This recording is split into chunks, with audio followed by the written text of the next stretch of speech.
तुम्हालाही असं वाटतं का की या समर सीझनमध्ये तुमची स्किन टॅन पडलेली आहे किंवा स्किन टॅनिंग म्हणजे काय? तर मी डॉक्टर प्रज्ञा ॲस्थेटिक फिजिशियन आज आपण स्किन टॅनिंग म्हणजे काय हे जाणून घेणार आहोत आणि त्याच्यावरचे प्रिव्हेन्शन आणि उपाय हे पुढच्या व्हिडिओमध्ये पाहणार आहोत.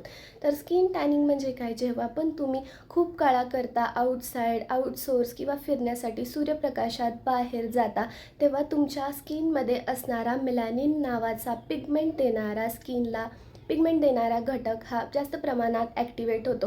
सनलाईटमधून येणारे UVA, UVB रेज हे हार्मफुल असतात व ते स्किनला डेंजरस वाटतात. त्यामुळे आपल्या स्किनला प्रोटेक्ट करण्यासाठी मेलॅनिन नावाचा घटक हा अधिक पद्धतीने ॲक्टिवेट होतो. जर तुम्ही ऑलरेडी डार्कर स्किन टोनमध्ये असाल तर तो घटक जास्त प्रमाणात ॲक्टिवेट होतो. तर त्याबद्दलचे उपाय आणि प्रिव्हेन्शन हे आपण नेक्स्ट व्हिडिओमध्ये पाहणार आहोत.